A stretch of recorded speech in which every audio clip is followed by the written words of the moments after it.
Hello, this is Bridget Rao with Divine Essentials.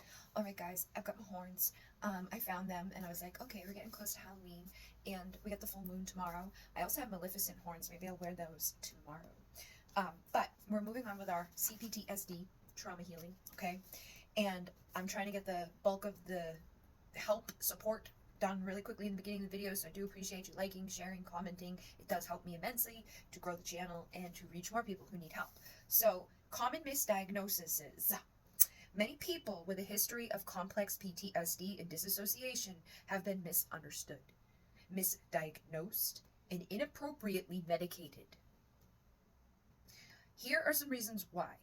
CPTSD is not included in the DSM-5, which is a big book of problems, like mental, and it's made up book, like just like everything is here. It's like, oh, we need to label everything, so we're gonna label you and you and you, and they keep changing that DSM too. So it's like now, like, autism is no longer on there's no spectrum, it's just autism. But before it was like it's a spectrum, and people get offended when you're wrong, when you say things wrong, but they keep changing these things basically to go with the flow of the consciousness that's going on at that time, or the collective energy, or the, like, oh, the millennials, or the this or the that or whatever. And it's like, what the heck? Like, when I was growing up, there was labels on things, but it wasn't that massively like a problem, and we weren't so easily offended by things, like, oh my god, the world is just crazy at this point, and I don't even want to go there but yeah, a lot of people, I feel like, where we are in this world right now, are impacted negatively because of things like this. So they're diagnosing themselves with Google and with these things and all this stuff, and we're owning stuff that's not true, like I'm broken, or I'm something I'm not, like, because I'm not broken. I'm not anything other than just my soul. Like, I'm not my name, I'm not my job, I'm not what my bank account says, I'm not what my face looks like, I'm not any of those things. And then, like, we have people who, like, don't identify as any type of sex, or they're, like, wanting to identify as a different type of sex. And I really feel like a lot of this has come out of everything trying to be defined to this little minute, like, label, and then, like, vastly changing over the years. So, no. Okay, despite much deliberation, neither CPTSD or DTD was added to the latest version of the DSM-5, the Diagnostic and Statistical Manual of Mental Disorders, the 5th edition. Okay, 5 of them. Used by clinicians. The diagnosis listed for PTSD most closely matches the symptoms and effects of CPTSD because more than 90% of the symptoms are the same. So, yeah. Co-occurring diagnoses can mask CPTSD. Accurate diagnosis sometimes is difficult because disorders can exist simultaneously, known as co-occurrence. For example, children who were neglected or abused are at a higher risk for anxiety disorders, depressive disorders, and learning disabilities. Children with these disorders are also at a greater risk for abuse. We go to what we know instead of what is, like, healthy. We go to what we know, we mimic what we see, and if we're not guided appropriately, we're not going to be able to go handle the world like everybody else does, because we weren't given the tools. They got the tools, but we didn't. So we got to get them. And it doesn't have to be extreme. Like your parents didn't have to be crackheads sitting in some shack somewhere all the time, just you on the floor with, like, banana peels on the ground and stuff. No, it doesn't have to be like that. You could just have a parent that's emotionally immature, that doesn't know how to express their emotions, that will stunt you from having an emotional connection, yet you will still want them. You will still desire them. You will see others having it. But because nobody showed you, you don't know how to go about it. And it feels unfamiliar, so it's scary. You don't like it. You want to go to the places where you feel familiar. That's just one example of how this is, Symptoms look like other disorders. The symptoms can mimic symptoms of others. For example, a child or teen who has been abused or neglected might appear impulsive, anxious, angry, and or depressed. But if a thorough family history is not understood, it can lead to an accurate diagnosis of bipolar disorder, anxiety disorder, or major depressive disorder. Happened to me when I was 12. My mom was talking to my primary care doctor, was not a psychotherapist, was not a psychiatrist, was nothing other than just my primary care doctor, and within a 20-minute visit at the freaking doctor, my mom talks to this woman about my sadness, and she's like, oh, she's probably bipolar, and that stuck with me from then on, and she gave me Prozac, but it made me suicidal. at the age of 12. And it was a downward spiral because they're like, oh, it's a chemical imbalance in your brain, and boop, and boop. So I'm like, oh my God, there's something wrong with me. And then I owned it and did things like take the whole bottle, slitting my wrist, like owning it, believing it, which is the biggest thing, is the belief. That's why so much of this is like, I like to teach people and help people, to empower people of like their power, but also give them an understanding of why. And this helps us to understand why we're doing what we're doing. And then that in itself is huge for transforming. There are some common mistaken or co-occurring diagnoses: borderline personality disorder or other personality disorders. My sister always tells me that she thinks she has BPD. She could, but I've seen people with it, and like, again, maybe it's one of those things that we have a sliding scale of this one is very that and this one's not that, or extreme, not, you know what I mean? But like, the people who are definitely it, been diagnosed it, they own that, they live it. When I look at them and like their content that they create or the way that they behave on their platforms, I'm like, yeah, I can see that.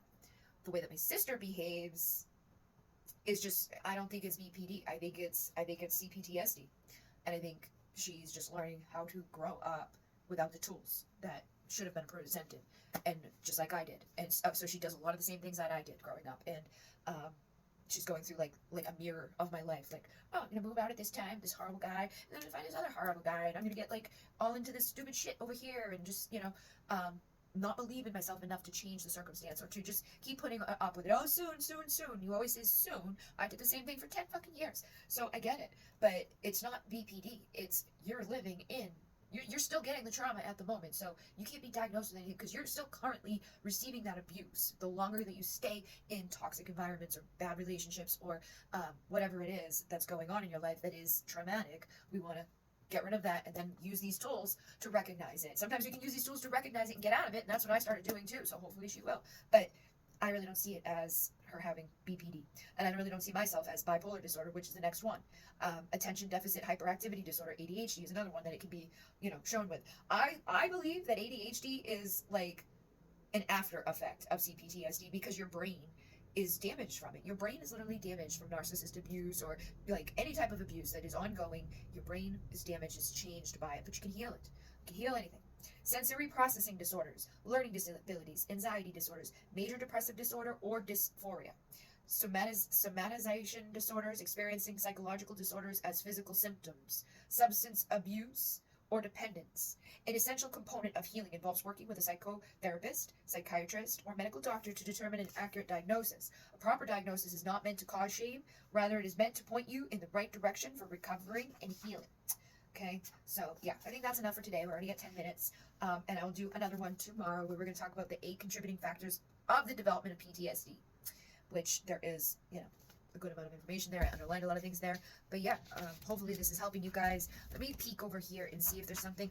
When I did this book, I kind of jumped around. Like, I don't think there's like a set rule book on how to do the book, you know. So I'm gonna see if I can find you guys something to do. All right, there's some questions here, so you could do short little answers to these questions, okay? And it says, the goal of this practice is to work with conflicting emotions of resentment, regret, appreciation, and hope that are associated with grieving traumatic losses. The exercise has 4 sentence prompts, and as you look at each one, take as much time that you need to write down any memories, reflections, words, and feelings that come to your mind. What I feel grief about is ... I feel anger and resentment about ... What I regret is ... My hope is ... And what I appreciate and accept is ... Okay?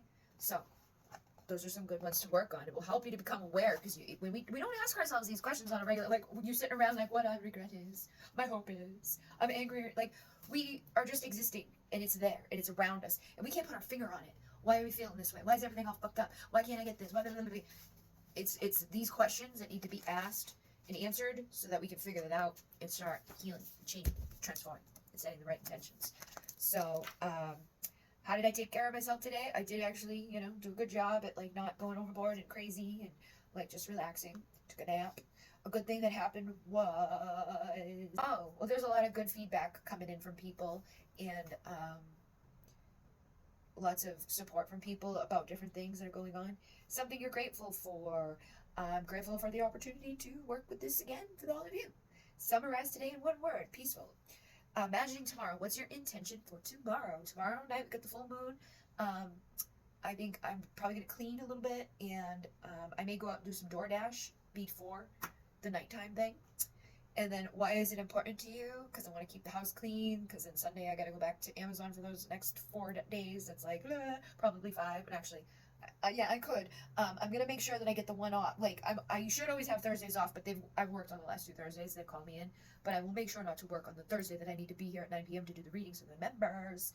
Um, and that's important to me because it's my commitment of my business and my community. And I don't think it's that much to ask for one Thursday a month, which I'm not even supposed to be working on anyways. And how will I embody it? I will remember to say no to things that conflict with that. And next Friday, we're doing the High Priestess Mystery School. That was supposed to happen tonight, and it got moved because there was one girl who signed up for all of the classes, and she couldn't come. And another girl couldn't make it tonight because she had to work. So I was like, well, let's just do it next week. So next week at 6 p.m., I will be doing it, and I sent out an email to everybody. But we're going to be talking about authenticity and vulnerability, and also, like, the girl I spoke with, like, I'm leaving it up to you guys. Like, what do you guys want to do? And she's like, I really like the way you read, and maybe we could fit in something about twin flames. So I'll probably, like, talk about and share a little bit about how to do a twin flame reading and how to benefit from that if you are in a twin flame situation. And then whoever else shows up wants to do. So I will see you guys tomorrow night. In Renee, namaste.